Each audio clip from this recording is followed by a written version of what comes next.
Então, bora de parte 2. E na parte 2, a gente vai continuar falando amor. Será que tem amor pra mim no Brasil? Não tem amor pra mim no Brasil? Será que existe amor? Alguém ainda quer amar daquele jeito que a gente queria amar? Enfim, toda essa confusão sobre o amor, mas com convidadas incríveis. Eu tô aqui com Elora e Bruna Lismayer.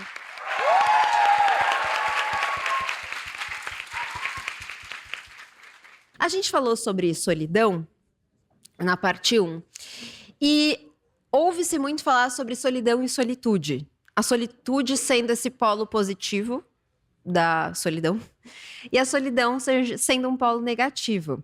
Ao mesmo tempo em que eu não sei se eu gosto dessas nomenclaturas, porque eu acho que é tudo solidão no final.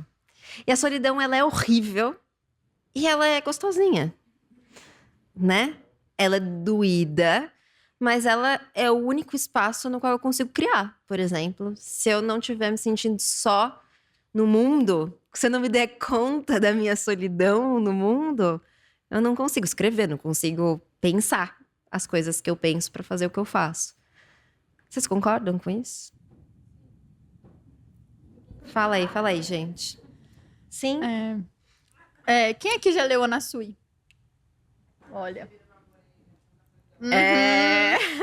Porque ela mesma fala sobre que ela não gosta muito de usar a expressão solitude, porque ela acha que existe uma paz de estar só com a gente, que é só a solidão que dá.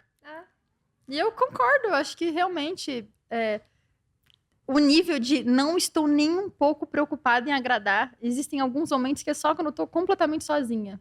Esse nível profundo de tipo, eu posso ser extremamente esquisita, falar sozinha andando pela casa, dos gestos mais inconvenientes, e existe uma paz naquilo, sabe? De poder ser mais estranha, sem se preocupar com nenhum traquejo social. Ai, bom. Eu acho gostoso. Mas também apavora um pouquinho, né? Eu acho que a gente tem muito medo da solidão, principalmente no futuro. Tipo, eu vejo muito isso de, se eu morrer sozinha... E quando eu ficar muito velha, né? Exato. Sim. Tenho medo de até questões físicas, de cuidado também, né? E até se, tipo, quando falavam pra mim, você vai ficar pra titia, existe quase como uma punição, né? Tipo, como se fosse um castigo, você vai ficar sozinha. A solidão é vista como um castigo também, né? Eu tenho com as minhas amigas uma ideia de asilo queer. Ah, eu amei. Posso entrar? Eu quero. Entendeu? Eu também quero. Não tá lá, as velhas solteirão, entendeu? De velhinho, aí a gente vai juntar uma grana. Vai juntando a grana desde já. Sim. Aí aluga uma casa gostosa, no meio do mato, né? Consegue contratar as pessoas pro cuidado, pra necessidade do cuidado. E aí vai dividindo essa vida ali em grupo, entendeu? Ai, E como você testemunhando o escreve? que as velhinhas vão querer fazer. A gente fala assim, o Clary, por exemplo, é todo tatuado, vai querer fechar a cara quando tiver com 95. Vai levar a tatuadora lá pra casa, a gente vai ver ele fechando a cara com 95. Ah, eu entendeu? amei. Melhor plano de futuro. Muito bom. Nossa. E tem umas matérias de jornal de galera fazendo isso, né? Porque cada vez também as pessoas têm tido menos filhos, né? E quem disse que é responsabilidade dos filhos? Exato, esse porque cuidado, né? porque o plano de envelhecimento era a gente ter filhos, né? Era essa ideia que se tinha. Eu acho que hoje muita gente não tem tido filhos e muita gente talvez tenha entendido que ter filhos não é nenhuma garantia de que você... E nem realmente uma responsabilidade, é um peso muito pesado. Né? Até porque vai depender, pra você não estar sozinho quando você ficar velho ou quando você tiver 20 anos, vai depender das relações que você mesma construiu ao longo da vida. Então, é a sua agência, sabe? Se você não fazer a manutenção, que não existe amizade de baixa manutenção, se você não fizer a manutenção das amizades, a amizade precisa de ligação, precisa de cuidado, precisa de presença. Se você sumir 8 meses, será que vai permanecer por muito tempo? Será que não vai esvaziar, entendeu? Isso vai depender da gente também, né? E também não coloca tanta responsabilidade no amor romântico, porque, né, existem muitas possibilidades, mas geralmente o amor romântico é um. Uhum. E acaba que, né, uma expectativa muito grande. Tipo assim, essa pessoa vai ser toda a minha rede de apoio? Pô, você pode simplesmente amanhã não gostar mais dela. Ou, né? Amanhã ela pode não estar mais aqui, por qualquer razão que seja. Vem em comunidade, parece muito mais possível, de fato. Vou abrir inscrição. Por favor, eu me inscrevo. Vamos voltar para esse assunto da amizade de baixa manutenção, mas antes vamos para pergunta da plateia. Bom dia, meu nome é Cristiane. Oi, Cris. Oi. Na verdade, eu não sei bem se é uma... Eu fiquei aqui refletindo, e aí eu vou trazer as minhas angústias, e queria que vocês me ajudassem com as minhas angústias. Quando a Sofia perguntou sobre aquele amor que não é exatamente um amor romântico, mas é um amor acordado, em que as pessoas entram num consenso em que tudo bem se elas não estiverem apaixonadas, digamos assim, e elas acordarem de que tudo bem se elas forem parceiras e dividirem a vida dessa maneira. Achei que a Bruna deu uma resposta ótima, que no começo a gente ficou um pouco angustiada, né? Mas que a resposta dela foi super boa e me convenceu. Mas, quando ela perguntou, a minha primeira impressão foi que ela estava perguntando sobre aquele amor em que as pessoas... aquele amor em que a gente tem o outro como um plano B, sabe? Em que nada deu certo, e aí essas pessoas resolveram, então, como um plano B, ficarem juntas. E que a resposta da Bruna, ela tinha mais relação como um amor em que passou a fase da paixão, um amor mais maduro, em que passou a fase da paixão, e essas pessoas continuaram se escolhendo. E aí, dessa maneira, eu vejo que é um amor mais maduro e que é super válido. Mas como um plano B, aí eu vejo como algo tóxico, sabe? Ou então, aquelas pessoas que são apaixonadas por uma outra pessoa, e aí uma delas é apaixonada pelo outro, e o outro tem outro amor não correspondido, sei lá, mas que, enfim, estão juntos nessa situação. Aí eu vejo como algo preocupante, mesmo que o outro tenha consciência disso, porque acho que as pessoas nunca estão 50-50, né? Essas balanças elas se desequilibram, mas que elas não podem estar tão desequilibradas assim. E aí, falando nisso, tem um outro cenário assim que eu pensei, vejam que eu fiquei realmente angustiada. Tem um outro cenário que eu pensei, de um amor não romântico, que eu até conheço uma situação em duas mulheres assim que elas se divorciaram, são irmãs, e elas se divorciaram logo que seus filhos nasceram, e elas foram morar juntas como uma rede de apoio e cresceram juntas, e aí não tinha um amor romântico, e elas passaram a vida inteira juntas e criaram esses filhos juntas. E aí, é isso, elas foram parceiras, e não tinha um romance nisso, não tinha essa necessidade, né, de ter um envolvimento até sexual nisso. Então, queria saber o que vocês acham assim dessas situações, para aliviar um pouco a minha angústia, na verdade. E saber se a tua pergunta ela realmente tinha um pouco a ver com isso que eu pensei, e se a tua resposta tinha a ver com a minha interpretação de fato. Obrigada, desculpa se eu me prolonguei. Não, fica com o microfone um pouquinho, que eu acho que a gente pode conversar, né? Fala aí, Bruna. Eu lembrei de uma outra situação que acho que era mais comum há alguns anos atrás, de, por exemplo, um homem gay e uma mulher lésbica precisarem ter uma relação para mostrar para a sociedade, e aí eles decidem se casar e moram juntos e sabem das suas condições e tem esse pacto, e como esse pacto é importante, foi importante, né, para você... Hã?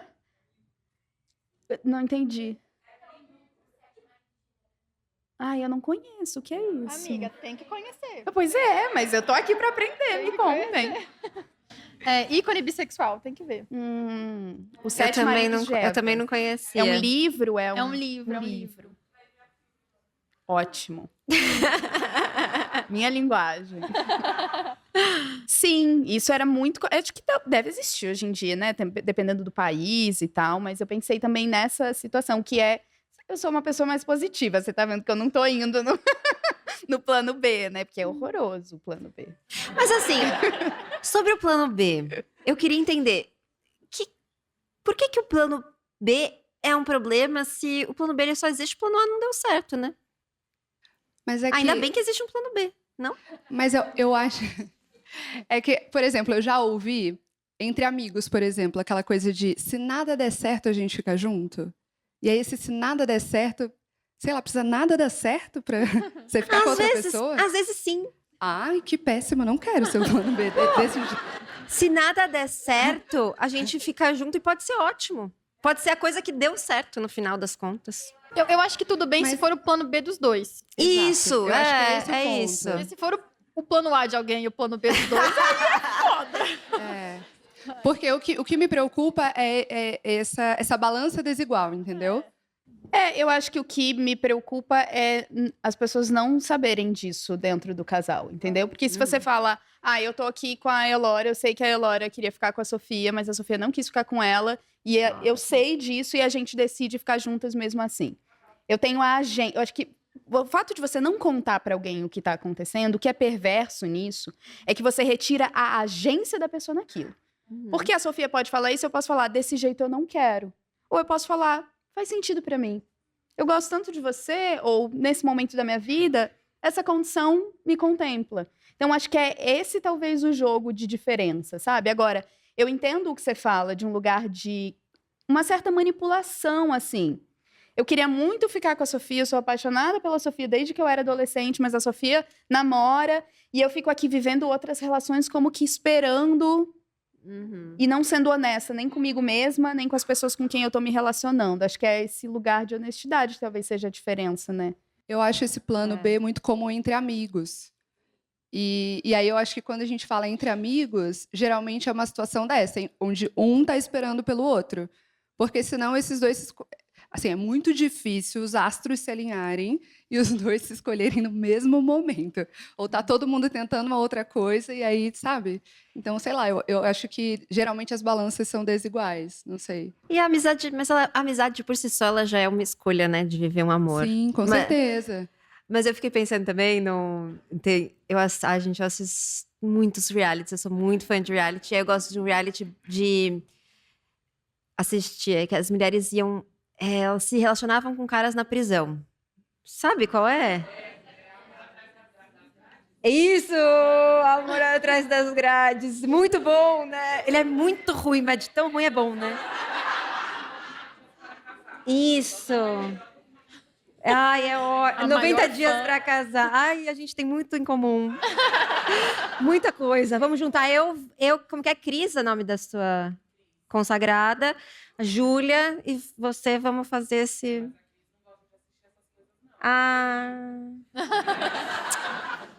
Cris. Negociação, né? Negociação. Renúncia. Mas tinha um caso de uma mulher que ela estava se relacionando com esse cara na prisão, mas ela tinha esse amigo que estava sempre ali.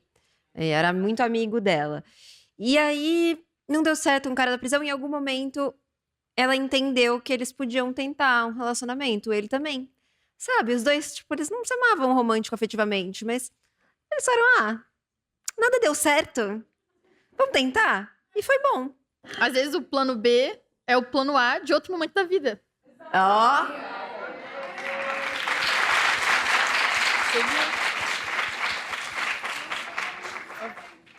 Eu ia voltar para o espelhamento do trabalho, porque às vezes ajuda.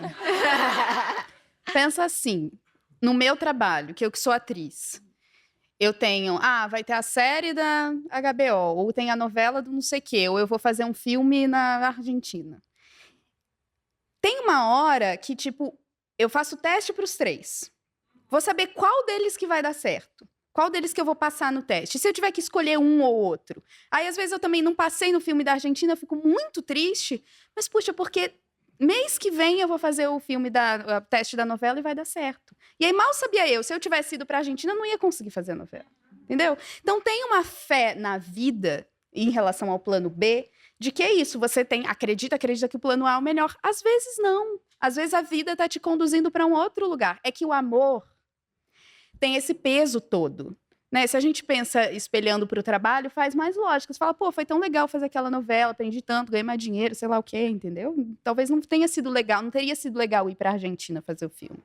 Tem uma fé na vida, do incontrolável da vida. Agora, sobre amizade de baixa manutenção. Enquanto a gente vai passando o microfone, pode já deixar o microfone com a próxima pessoa. Isso é um temão, né, atual, assim.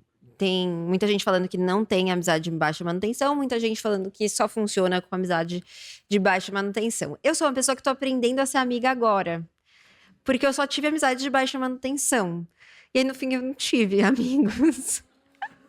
Aí eu tô fazendo amizades agora. Poxa.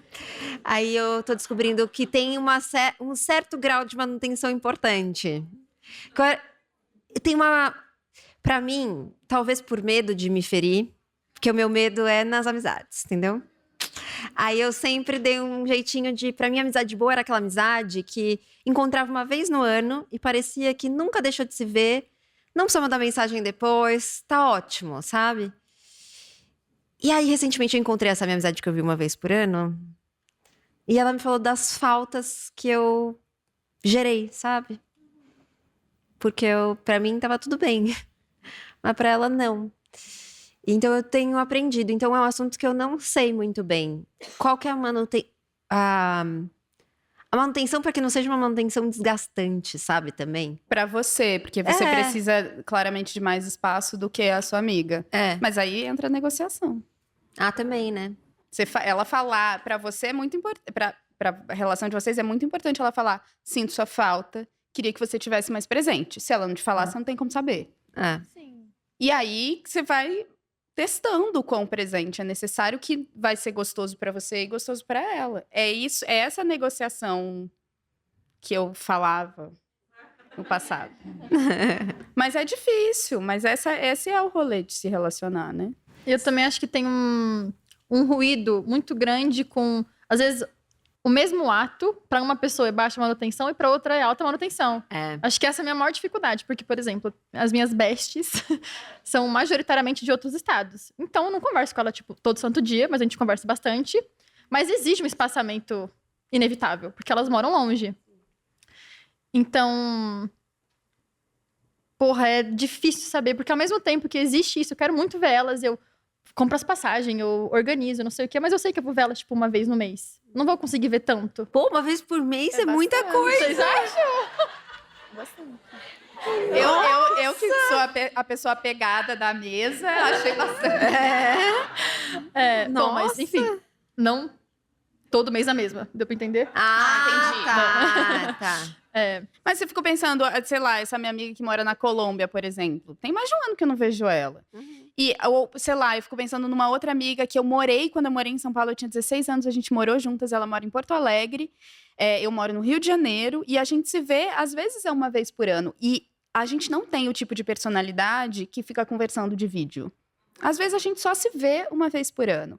Mas essa é uma relação que cabe pra gente. Pra essa amizade, essa é a manutenção desse... E às vezes ela fala, pô, tô com saudade, você não vai vir pra Porto Alegre me ver? E aí eu falo, justo. Vou organizar aqui minha vida e vou visitar, entendeu? Você vai encontrando. Tem amizade, tem amiga que eu encontro 3 vezes na semana. Ah, então tem manutenções diferentes para relações diferentes. E a baixa manutenção, ela, na verdade, pode ser alta se for uma pessoa. E... Esse é o ponto. Olha, gente, aprendi muito agora. Exato.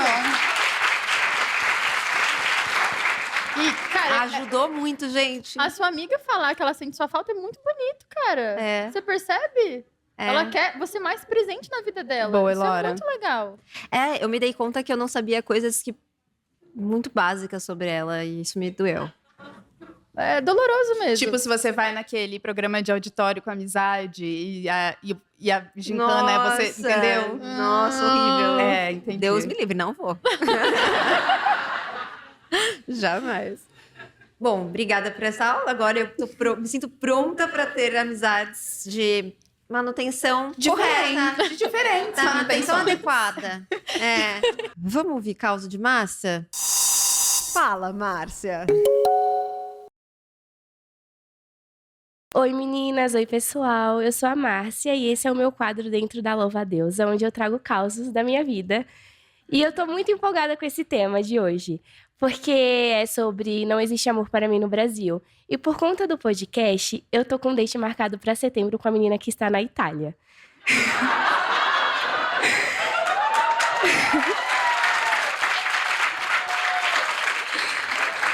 Ela mora aqui em São Paulo e tá fazendo intercâmbio pela faculdade dela e volta em setembro, dia 5. E aí, na mesma semana, até então, está marcado esse date. E eu tô muito empolgada, mas eu vou trazer outro caso, que eu fiquei com uma pessoa por conta do podcast também. O podcast não somente me pagando financeiramente, mas me dando muitos dates aí. Olha, Sofia, obrigada. Eu conheci essa moça só em janeiro, ela começou a me seguir, ela veio ver um famoso também. E aí, eu fui pra um show e ela respondeu o meu story perguntando se poderia ir comigo. Aí eu falei que a gente tinha alguns amigos meus já iriam. E ela poderia ir sim. A gente marcou de se encontrar na estação, fomos. Foi muito legal.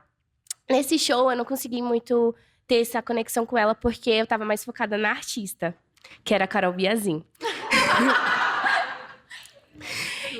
E aí, a gente tinha vários amigos, a gente não conseguiu muito conversar, mas foi bem legal. Aí, eu segui ela de volta nesse dia, né? A gente se conheceu. Quando foi em fevereiro, ela postou que ia pro carnaval aqui de São Paulo, porque ela não é daqui, detalhe. Sapatão nunca consegue alguém daqui, né? E aí, eu respondi perguntando se poderia ir, porque minhas amigas namoram. Minhas amigas que eu saio. E aí, elas não iam pro carnaval. E ela falou, claro, a gente vai e tal. Ela me acolheu, fui com os amigos dela. Nesse dia, eu fiquei com muita vontade de ficar com ela. E eu não gosto de passar vontade, eu até levo fora. Mas eu não fico com vontade.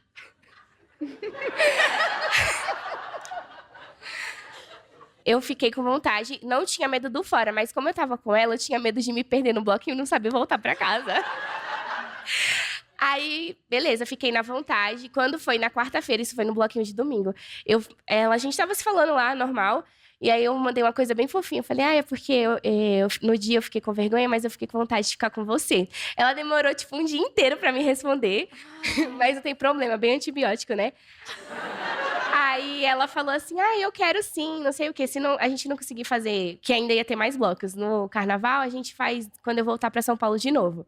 Aí, enfim, deu tudo certo, a gente foi pra outro bloco juntas. Aí a gente ficou nesse bloco, foi bem legal. Vários meninos querendo ficar com a gente, ela é não monogâmica, né? Aí eu falei assim, olha, eu não tô afim, mas se você quiser ficar com a pessoa, pode ficar. Ela não, ela não ficou com ninguém, né? Nesse dia. Aí, tudo bem, o bloquinho acabou. Aí, eu falei assim, perguntei se ela queria ir pro Domingo Legal, sabe, comigo? Porque, geralmente, as pessoas têm dates em restaurante, cinema. Eu perguntei logo se ela queria ir na plateia comigo. Aí, ela topou, a gente foi, ela foi lá pra casa. Porque tinha que sair bem cedo, né? Pra ir ela pro SBT. Eu já quero uma lista de ideias de date que você vai dar pra gente. Mulher, e detalhe, eu recebi ela lá em casa, beleza. A menina estava alimentada. Só que o legal do SBT é porque tinha café da manhã, almoço, tudo gratuito pra gente.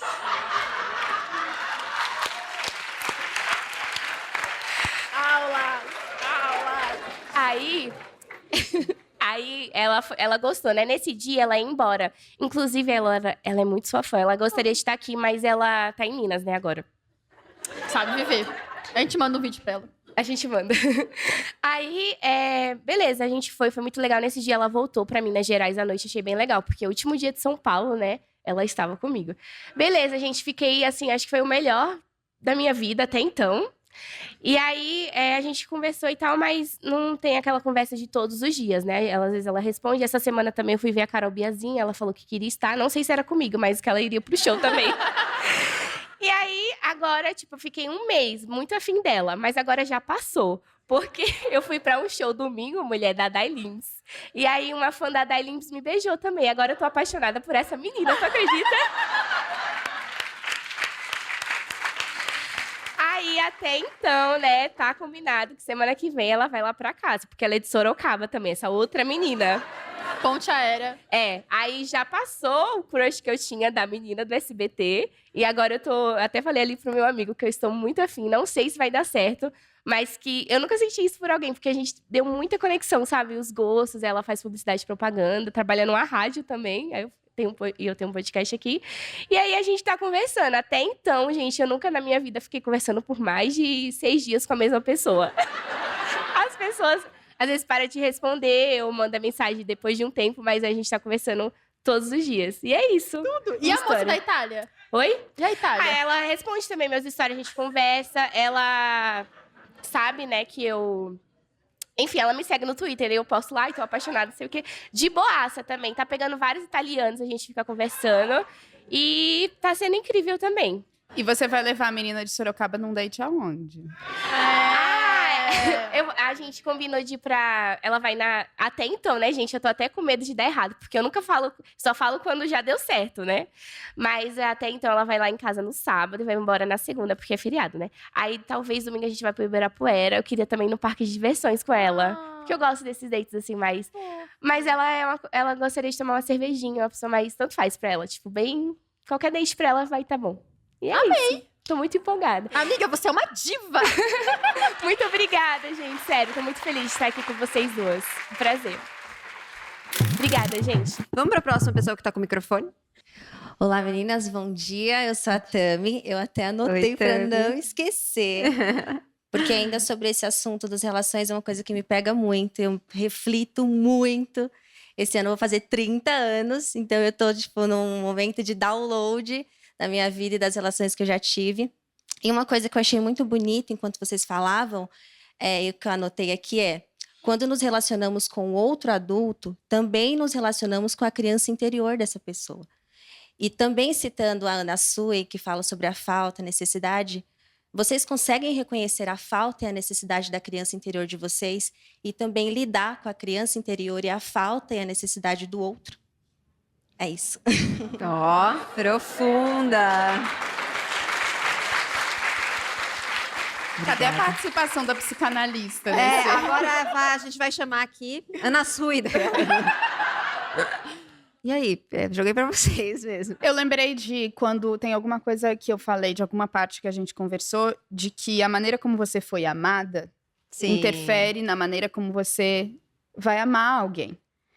E talvez por isso seja legal saber um pouco mais da pessoa, né? Conversar, seja com amizade ou com relação, de onde ela veio, né? Quais são as histórias. Isso te ajuda a entender, ajuda a mapear. Tipo, eu sei que essa minha amiga, por exemplo, tem muita dificuldade de expressar sensações porque ela nunca tinha casa. Ela uma hora morava com a mãe, uma hora com o pai, e ela não... Sei lá, entendeu? Você vai entendendo um pouco das pessoas. Mas eu acho que tem muito a ver. E é engraçado, eu vou desviar um pouco. Mas essa coisa da criança me lembrou quando você falou de solidão e solitude, que tem um lugar que quando eu tô sozinha em casa, por muitas horas, que eu não tenho um compromisso que vai interromper esse momento, eu me sinto quase uma criança. Que é tipo...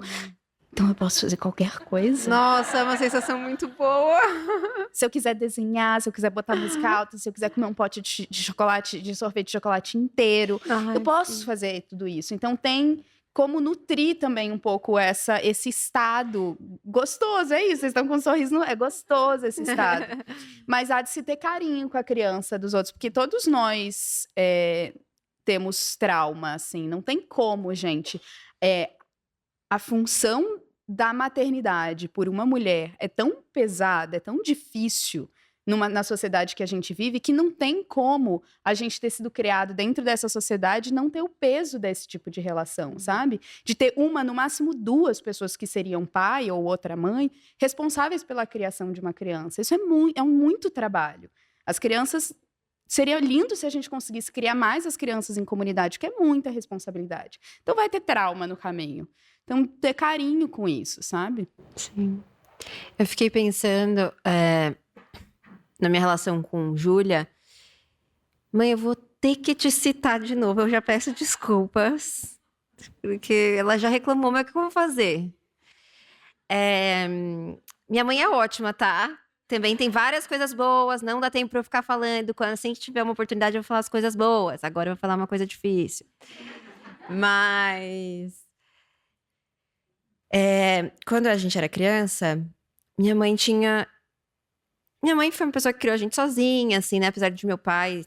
Eu tenho um pai, eles são casados e tal, mas meu pai estava ausente, né? Trabalhando, enfim, por N motivos. E como se configura a sociedade que a gente vive, quem ficava com a gente era minha mãe. Então, era muita coisa para uma pessoa muito jovem. E hoje em dia eu entendo o que passava pela cabeça dela, mas eu era criança. Então, muitas vezes ela falava que ia embora. Você lembra? Tadinha. Enfim, muitas vezes ela falava que ia embora. Falava isso também. Justíssimo, né? É justíssimo. Criar Sim. uma criança, pô, É desesperador. desesperador. Deve ter muita coisa linda, mas deve ser desesperador. Desesperador. Trabalho também. absurdo. Eu acho que as que não falaram, pensaram, com certeza. Né?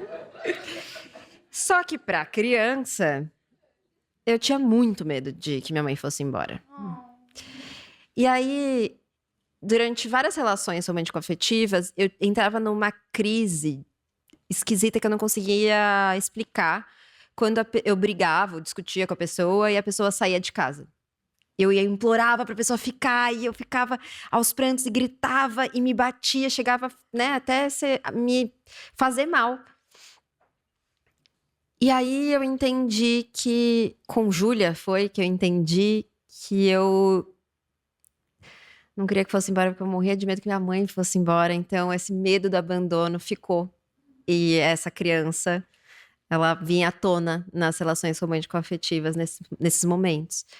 Então, mas entendendo, eu falei pra Júlia, falei, é muito difícil quando a gente discute e você sai, porque eu fico com essa sensação.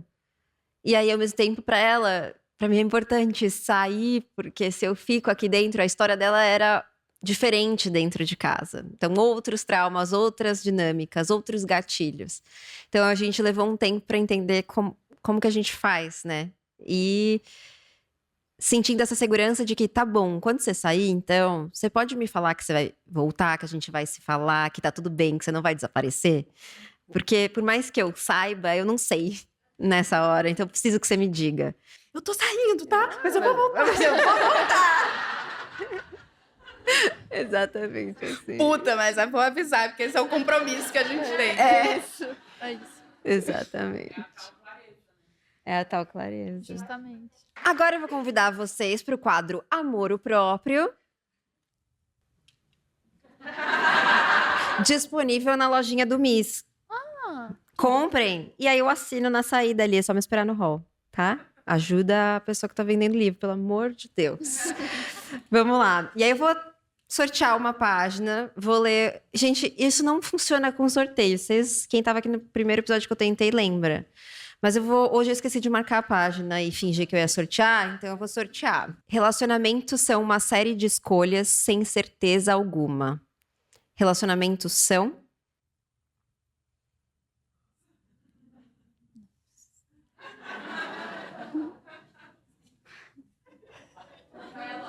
Resume essa 1h30 que a gente ficou aqui e bota aí no final dessa... Vamos pedir pro chat GPT. Resuma 1h30 em 3 palavras. Ele é bom nisso, tá? Ele é bom nisso, é. Uma aposta. Ai, gostei. É uma aposta mesmo. Gostosinho. Ai, gostei. Que lindo isso. Agora, eu queria muito, muito, muito agradecer vocês pelo papo, pela troca. Foi muito bonito, muito divertido também. Vocês são incríveis. Eu sabia que ia dar muito certo. Ai, obrigada, gente. Foi muito gostoso. É muito gostoso. Vocês são muito legais. Muito, né? Falei. Muito. Obrigada pela troca. Foi divertido. Que bom, obrigada. A gente se vê no próximo episódio. Até lá. Obrigada, gente.